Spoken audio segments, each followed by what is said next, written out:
오늘 은혜 받으실 말씀은 이사야 29장입니다. 이사야 29장 1절에서 15절까지 말씀, 10절까지 말씀 한 목소리로 봉독하겠습니다. 슬프다 아리엘이여 아리엘이여 다윗이 진친 성읍이여 해마다 절기가 돌아오려니와 내가 아리엘을 괴롭게 하리니 그가 슬퍼하고 애곡하며 내게 아리엘과 같이 되리라. 내가 너를 사면으로 둘러 진을 치며 너를 애워 대를 쌓아 너를 치리니 내가 낮아져서 땅에서 말하며 내 말소리가 나직이 티끌에서 날 것이라. 내 목소리가 신접한 자의 목소리같이 땅에서 나며 내 말소리가 티끌에서 지끌이리라.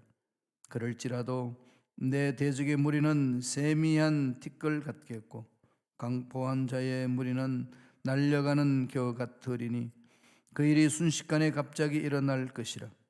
만군의 야훼께서 우레와 지진과 큰 소리와 회오리 바람과 폭풍과 맹렬한 불꽃으로 그들을 징벌하실 것인즉 아리엘을 치는 열방의 무리 곧 아리엘과 그 요새를 쳐서 그를 곤고하게 하는 모든 자는 꿈같이 밤의 환상같이 되리니 추린 자가 꿈에 먹을지라도 깨면 그 속은 여전히 비고 목마른 자가 꿈에 마셨을지라도 깨면 곤비하며 그 속에 갈증이 있는 것 같이 시온산을 치는 열방의 무리가 그와 같으리라.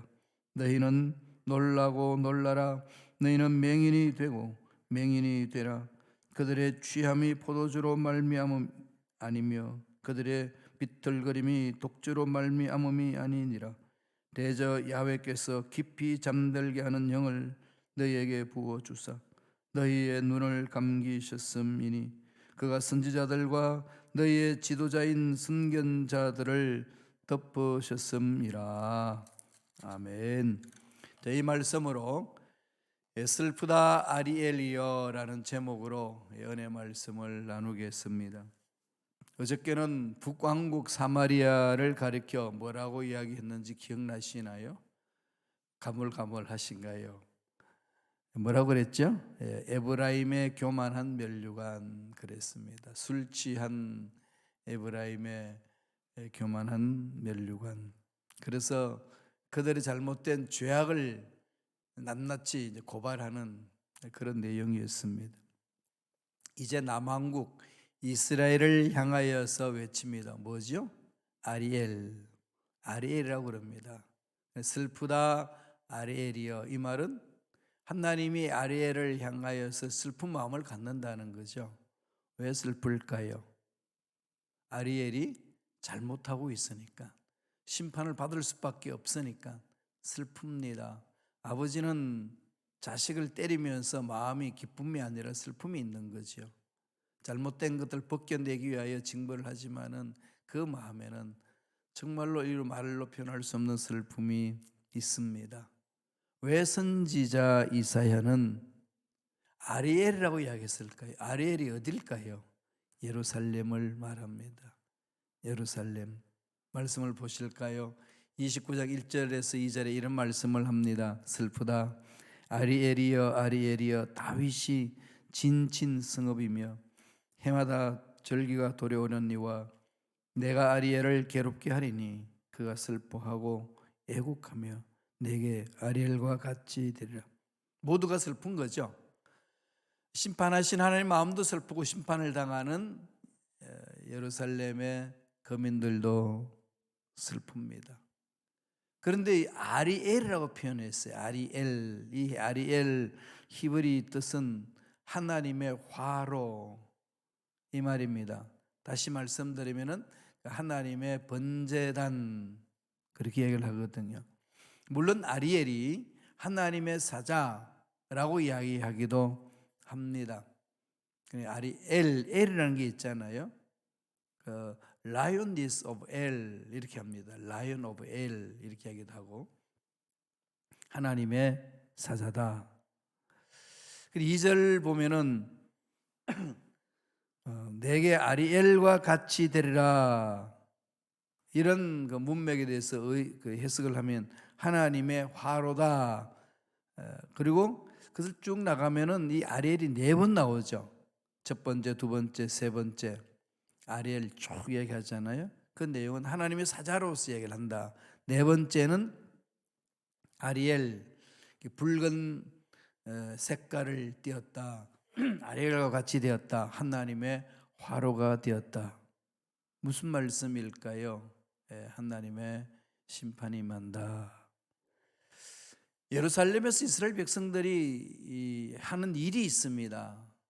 절기 때마다 모여서 제사를 드리는 거죠. 특별히 3대 절기는 유월절, 오순절, 초막절. 여기는 예루살렘 성전에 모여서 축제를 즐겼습니다. 그 축제라는 것은 바로 자기들의 죄를 씻고 하나님으로부터 주시는 사랑과 은혜를 회복하는 걸 말합니다. 여기에서 이스라엘 백성들에게 선포할 때, 죄를 씻으라 할 때 3가지를 선포하죠. 괴롭게 하라, 슬퍼하고 애곡할 것이라, 그렇게 지금 말합니다. 하나님의 말씀을 깨닫지 못하는 이방인들에게 향하는 말씀이 아니고 하나님의 백성들이 하나님 앞에서 올바로 사지 못한 상황에 대해서 슬퍼하시는 아버지 마음을 전해주고 있습니다. 하나님은 하나님 형상대로 사람을 만드시고 하나님 형상대로 입은 사람들로 인하여서 영광 받기를 원하시고 또 하나님 뜻대로 살아내기를 원하시는 아버지 마음이 있습니다. 그런데 그 아버지 마음을 계속 무시하니까 선지자 보내고, 또 선지자를 보내니까 또 듣기 싫다고 두들겨 패고 감옥에 감금시키고 쫓아내고 그럽니다. 그러니까 선지자의 그 메시지를 열정적으로 전달했지만은 백성들은 못 듣는 거죠. 듣긴 하는데 깨닫지를 못합니다. 무슨 말인지를 이해를 못하는 거죠. 그러니까 완전히 왕따시키는 겁니다. 저 뭐 바보 같은 자식이 또 이 세상에 그냥 완전 돈키호테처럼 외치냐 이러는 겁니다. 좀 잠잠해라, 시끄럽게 그렇게 하냐, 이 부분이에요. 우리 읽어봤던 이사야 6장 9절에 보면은 이 백성의 마음을 둔하게 하며 그들의 귀가 막히고 그들의 눈이 감기게 하라. 염려하건대 그들이 눈으로 보고 귀로 듣고 마음으로 깨닫고 다시 돌아와 고침을 받을까 하노라 하시기로. 아니, 아버지가 사랑하는 자녀에게 이런 마음을 품다는 게 뭐죠? 계속 말씀을 전해도 아무것도 하지 않아요. 그냥 그대로 내버려 두라는 겁니다. 하나님이 계속 경고하고 또 메시지를 전해주시고 또 울면서 호소하기도 하고, 이제 그랬을 때는 이미 그들 마음속에 하나님의 사랑이 스며들어서 돌아오기를 원하는데 하지 않으니까 돼지에게 진주 던지지 말라는 거예요. 돼지에게 진주를 던져봐야 그 진주는 아무것도 필요 없다, 의미가 없는 거다. 그러니까 그거 귀로 듣고 마음으로 느끼고 이거 할 필요 없다, 그냥 내버려 두라, 이겁니다. 그래서 심판의 메시지를 전하는 거예요. 버림을 당한 모습, 심판을 받을 수밖에 없는 상황, 있는 상황을 그대로 하나님은 버려두시잖아요. 왜? 하나님 앞에 찾아오는 자들이 없으니까, 말씀대로 순종하지 않으니까. 그렇게 해서 핍절해지고 피폐하고 고통스럽고 어려움이 너무 많은 거거든요. 왜 그런 일이 일어났을까요? 말씀은 난무한데, 말씀은 많은데 그 말씀을 아멘으로 받아들이고 마음에 새기는 사람들이 없어 굶주림이 있습니다. 홍수 때하고 똑같은 거죠. 홍수가 일어나면은 막 물이 엄청나게 이렇게 많은데 먹을 물이 없어집니다. 흙탕물이라서. 그러한 상황이 이스라엘 백성들에게, 심판받을 수밖에 없는 백성들에게 임한 상황입니다. 오늘날에도 유사하지 않나요? 유튜브를 통해서 수많은 주옥 같은 목사님들의 설교 메시지가 선포되지만은 그냥 듣기는 듣는데 마음으로 안 새긴다는 거죠. 이건 좀 우리 깊이 자신들을 돌아봐야 될 상황입니다. 오늘 심판의 메시지 왜 전해야 된다고 이사야는 강조하나요? 첫째로 마음에 하나님을 주인으로 모시지 않았다는 겁니다. 이사야 29장 13절 다 같이 한번 읽어볼까요? 한 목소리 읽겠습니다. 주께서 이르시되 이 백성이 입으로는 나를 가까이하며 입술로는 나를 공경하나 그들의 마음은 내게서 멀리 떠났나니 그들이 나를 경외함은 사람의 계명으로 가르침을 받았을 뿐이라. 입으로는 가까이 한다. 그렇지만은 마음은 멀리 떠나 있는 거죠. 위선적인 신앙생활에 대해서 고발하는 내용입니다. 하나님은 사람의 마음의 중심을 보시기 때문에 그냥 가문 이슬에 넘어가시는 분이 아니라는 거예요. 의식이 그냥 화려하다, 말이 그냥 아주 유창하다 이런 넘어가지 않습니다. 하나님 반드시 그 마음의 심령을 바라보시는 거죠. 하나님의 말씀을 종을 통해서 던졌는데 듣긴 듣는 것 같은데 마음에 안 새깁니다. 그러니까 하나님이 이 이중적인 이 모습에 대해서 책망하시는 거죠. 예수님도 이 땅에 계시면서 그것을 강조하셨어요. 말로만 자꾸 믿습니다 하지 말고 마음으로 믿고 삶으로 표현해라. 말하는 것과 마음에 생각하는 것과 행동하는 것이 일치가 돼야 된다는 거지요. 마태복음 7장 21절에 뭐라고 하는지 한번 읽어보실래요? 다 같이 읽겠습니다. 나더러 주여 주여 하는 자마다 다 천국에 들어갈 것이 아니요 다만 하늘에 계신 내 아버지의 뜻대로 행하는 자라야 들어가리라. 이거 잘못 해석하면 행위 구원처럼 보이죠. 이 행위 구원을 말하는 거 아닙니다. 뭘 말하죠? 주여 주여 하는 자마다 마음으로 예수님을 주인으로 모셨으면은 주인 모신 주님 앞에 순종하며 가라는 거죠. 주여 그러면 로드라고 나오잖아요. 그 로드는 뭡니까? 당신은 주인이고 나는 종입니다. 둘러섭니다. 노예입니다. 이렇게 표현하는 거잖아요. 종은 주인의 말에 순종합니다. 이리 가려면 이리 가고 저리 가려면 저리 가는 게 그 유대 문명 속에 존재했던 종들의 모습 아니겠습니까? 그러므로 로드라고 표현을 했으면은 그 로드 앞에 우리들은 종이 되는 거죠. 슬레이브가 되는 거죠. 그러면은 이 둘로서는 뭘 해야 되죠? 큐리오스인 주인 앞에 순종하는 거예요. 하는 척 하지 말라는, 그렇게 하라 이겁니다. 그러므로 믿었으면 믿음대로 살라. 기도했으면 기도가 응답되는 것을 믿고 그냥 그렇게 행동하라. 이 말씀이거든요. 아버지의 뜻대로 행하는 자, 마음으로 새겼으면 새긴 그 말씀대로 순종하는 삶이 되어야 된다. 그런데 이스라엘 백성들이 그렇게 하지 않는다는 거예요. 말은 화려한데 마음은 떠나 있습니다. 하나님이 참다 결론적으로는 더 이상 참을 수 없으셔서 종을 부르시고 외치는 겁니다. 마음에 하나님을 주인으로 모셔라. 저와 여러분도 늘 그래야 되는 거죠. 우리 인생의 주인이 누굽니까? 죽은 자도 살리시고 없는 것도 있게 하신 하나님 아니겠습니까?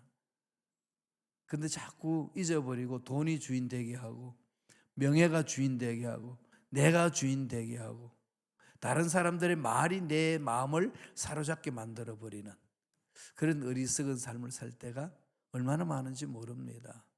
오늘 이 말씀을 통해서 자신을 좀 돌아봐야 되지요. 계속해서 내 마음에 예수님의 말씀을 새기지 아니하면 어떻게 하시겠다고 그럽니까? 둘째로 주는 메시지예요. 영적으로 장님이 된다는 거죠. 그들은 영적으로 장님이 되었다. 신앙생활은 하나님이 보여주시는 것을 보고 따라가는 거거든요. 근데 문제는 못 따라가는데 왜 못 따라갈까요? 하나님이 보여주시는 것을 못 보는 거죠. 그러니까 내 마음대로 이 방향 정하고 저 방향 정하고 이리 갔다 저리 갔다 허우적거릴 때가 너무 많이 있습니다. 이유는 하나님이 들려주시는 음성을 못 듣고 하나님이 보여주시는 영적인 그 실체를 보지 못하니까 눈에 보이는 것, 그게 이 피조물 세계에서 눈에 보이는 것만 내 인생의 전부이고, 그게 휘말려 들어서 살 때는 하나님 보시기에 영적으로 장님이다. 깜깜한 거죠. 그래서 하나님이 지금 무슨 일을 하시려고 하시는지, 이 역사의 수레바퀴를 어떻게 돌리고 계시는지 깜깜한 거죠. 깜깜하니까 그냥 여기에서 살든지 죽든지 그냥 알지도 못하고 그냥 행했던 대로 습관대로 사는 겁니다. 이게 인생의 낭패 아니겠습니까? 이것은 하나님의 볼바로 서는 자의 모습이 아니라는 겁니다. 말씀 보시겠습니다. 이사야 29장 10절 다 같이 읽겠습니다. 대저 야훼께서 깊이 잠들게 하는 영을 너희에게 부어주사 너희의 눈을 감기셨음이니 그가 선지자들과 너희의 지도자인 선견자들을 덮으셨음이라. 마음이 하나님께 있지 아니하고 마음이 세상에 있고 마음이 물질에 있고 마음이 쾌락에 있고 마음이 이 세상에 명예가 있으면은 하나님이 그 마음의 주인이 될 수가 없으니까 주인이 될 수 없는 인간의 마음이 이렇다는 것을 표현하는 거죠. 내버려 두사. 영적으로 잠잡니다. 영적으로 잠자면 영적인 하나님이 주시는 말씀이 무슨 말인지 이해가 안 되는 거죠. 그래서 하나님 앞에 하나님 이렇게 살고 싶습니다, 저렇게 살고 싶습니다 말씀에 쓰지 않고 그냥 세상이 이 세상이 좋고 이렇게 사는 것이 좋고 이렇게 살겠습니다, 좀 더 자고 좀 더 놀고 그렇게 살겠습니다. 그럼 하나님 뭐라고 그러시겠어요? 그렇게 해라 이렇다는 거예요. 그러면 그냥 내팽개친 상태로 되면 영적으로 깜깜합니다. 그래서 이스라엘 백성들이 망하는 그 상황에는 지도자들, 선견자들이 그 세상에 심취해 있어서 에브라임의 술 취한 자들처럼 세상에 취하고 있으니까 영적으로 깜깜한 겁니다. 하나님 보시기 너무 슬픈 거죠. 슬프다 아리엘이여. 그러나 영적으로 깨어있지 못해서 당하는 어려움을 바라볼 때에 하나님이 너무 괴로우신 거고, 또 앞길을 알지 못해서 허우적거리는 인생을 보니까 너무 괴로울 뿐만 아니라 인생들 자체도 이게 도대체 삶이란 게 뭔가 허무하고 공허하고 괴로운 거죠. 그래서 리더들이 타락하게 되면은 위선에 빠지고 잠들게 됩니다. 그러면 그 공동체는 망할 수밖에 없습니다. 예수님이 이 땅에 계셨을 때도 겟세마네 동산에 기도하러 가셔서 그 제자들에게 강조한 게 있지 않습니까? 시험에 들지 않게 깨어 기도하라. 근데 예수님이 기도하고 보니까 다 자고 있습니다. 그때 하신 말씀이 있죠. 야, 한시도 깨어서 기도할 수 없더냐.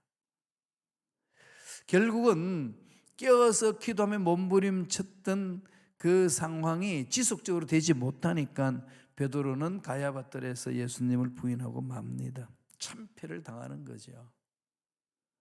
영적인 그 실체를 정말로 영적인 눈을 떠서 바라보지 못하면은 영적인 말은 무슨 말인지도 이해가 되지 않고 교회 공동체에 하나님이 신비적으로 역사하시는 그 손길도 느끼지도 못하고 그저 눈에 보이는 것에 의해서 잘했다 못했다 판단해버리고 맙니다.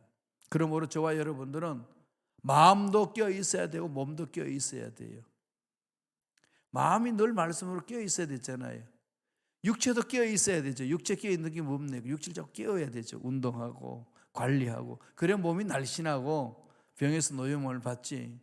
그냥 피곤하다고 잠자고, 그냥 배고프다고 밥 먹기만 하고, 또 밥 먹으면 식곤지 온다고 잠자고 이러면은 몸이 어떻게 되겠어요? 예, 엉망으로 되죠. 배 나오고 허리 뚱뚱해지고 이제 성인병은 다 달게 됩니다. 이것을 다 훈련시켜야 되는 거 아니겠어요? 영적으로 훈련하고 지적으로 훈련하고 육체적으로 자꾸 훈련해야 돼요. 자꾸 움직여야 됩니다. 운동하게 되게 되면은 이 육체는 회복이 되거든요. 그렇게 하나님이 그렇게 만들어 놓으셨습니다. 그러므로 저와 여러분들은 어떤 상황이든지 끼어 있어야 돼요. 끼어 있어야 됩니다.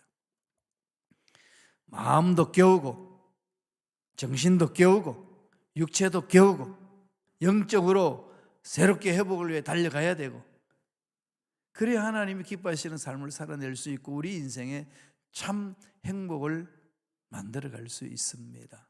말씀 보실까요? 베드로전서 5장 8절에 베드로가 이렇게 권면합니다. 다 같이 읽겠습니다. 근신하라, 깨어라, 너희 대적 마귀가 우는 사자같이 두루다니며 삼킬 자를 찾나니. 베드로는 넘어진 것을 경험했기 때문에 기도하지 아니하고 말씀에 서지 아니하면 주님의 수제자를 한다 할지라도 넘어질 수밖에 없다. 그러므로 너에게 권면하노라, 근신하라, 깨어라. 이거는 그냥 한 맺힌 소리 안에 얘기했어요. 베드로가 성령 충만 받고 나서 보니까 그 옛날에 성령 받기 이전에 그냥 호언장담했던 그 모든 말들이 헛상이라는 걸 깨닫고 피를 토하면서 외치는 소리, 근신하라, 깨어라. 마귀가 우는 사자같이 두루 다니며 삼킬 자를 찾나니. 깨어있지 못하고 근신하지 못하고 하나님께 기도하지 못하면 시험 든다. 혹시 교회 공동체에서 헌신하다가 시험 드신 분 계신가요? 또 일상의 삶에서 이런 말 저런 말 듣고서 시험 드신 분 계신가요? 다시금 일어서면 됩니다. 깨어야 돼요. 회개하고 다시금 일어서세요. 하나님은 죽은 자도 살리시고 없는 것도 있게 하시는 능력이 하나님입니다. 이사야 29장 14절 보실래요? 그러므로 내가 이 백성 중에 귀한 일 곧 귀하고 가장 귀한 일을 다시 행하리니 그들 중에서 지혜자의 지혜가 없어지고 명철자의 총명이 가려지리라. 그러면 세상은 깜깜해집니다. 앞장서 나가는 일꾼들이 갈 바를 모르는데 어떻게 공동체가 올바른 길로 갈 수 있겠습니까? 악의 영들은 계속 공격해 오는데 방향 지시하는 레이더가 고장 나면은 그냥 그 자리에서 맴맴 돌다가 악한 영들이 밥이 되고 마는 거 아니겠습니까? 그래서 한 가정에 귀한 일꾼들을 세워서 가정을 이끌게 하고 교회 공동체 단임 목사를 세워서 하나님의 말씀을 주시고 교회 공동체 방향을 올바른 길로 갈 수 있도록 길을 열어주시고 일꾼들을 세우셔서 그 일꾼들이 하나님의 음성을 듣고 모두 하나님의 말씀에 순종함으로 교회 공동체를 든든히 세워가게 만들어주시는 겁니다. 영적으로 끼어 있어야 돼요.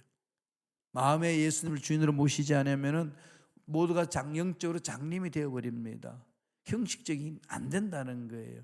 본인이 알거든요. 본인 양심이 압니다.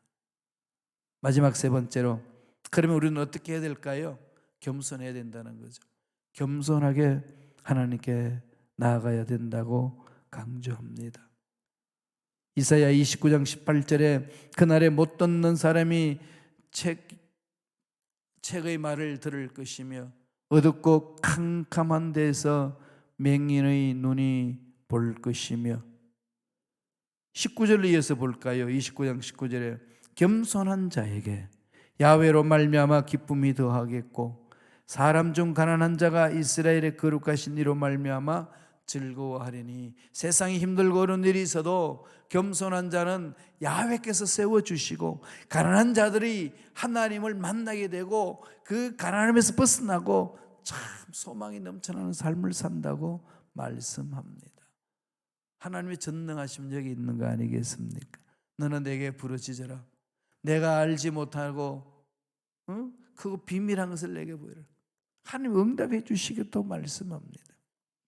하나님께서 만드시는 거죠.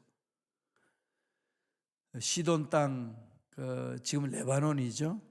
그는 산과 돌이 가득한데 그 지역도 옆으로 가게 되면은 농토도 많이 있습니다만 그 레바논의 산과 돌이 많은 것이 완전히 기름진 뜰로 바꾼다는 거죠.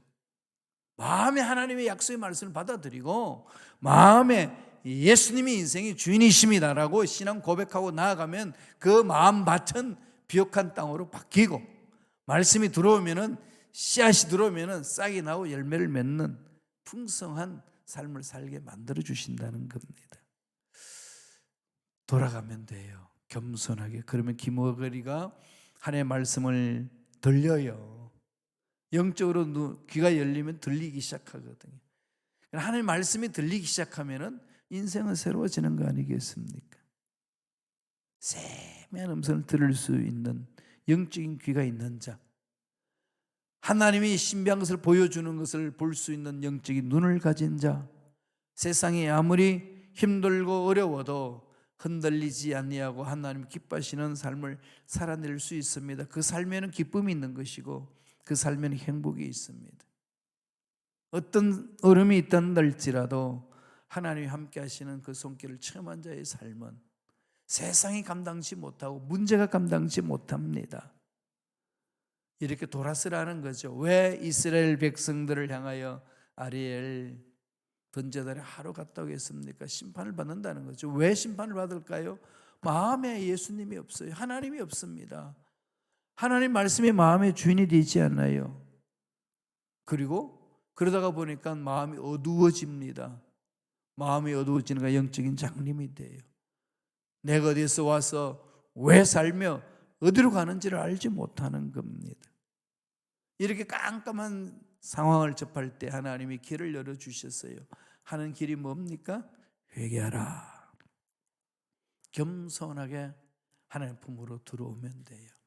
오늘 하루도 약속의 말씀을 마음판에 새기고 겸손하게 회개하며 하나님의 말씀이 내 인생의 주인이 되게끔 내 마음을 사로잡아 주옵소서. 하나님이 내 인생의 주인이요 주님이 주인입니다. 성령을 따라 행하겠습니다. 고백하면서 오늘 하루도 멋진 삶을 살아내는 저와 여러분 되시기를 축원합니다. 기도하겠습니다. 하나님 아버지 감사와 찬양을 드리옵나이다. 힘들고 어려운 상황 속에서 지금도 살아계신 하나님의 말씀을 마음판에 새기고 말씀이 살아있고 능력이 있어 에너지가 있는 말씀을 통하여 새 힘을 얻고 힘들고 어려운 상황을 잘 극복하며 나가는 일꾼들 되기를 원합니다. 그렇게 살아갈 수 있도록 성령님 강하게 역사하여 주시옵소서. 예수 이름으로 명하노니 기도를 방해하고 회개를 방해하고 말씀 위에 서는 것을 방해하는 모든 흑암의 세력들은 떠나갈지어다.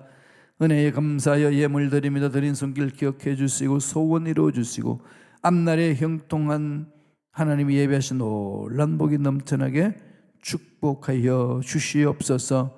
감사와 찬양을 드리옵고 예수님 이름으로 축복하며 기도드리옵나이다. 아멘.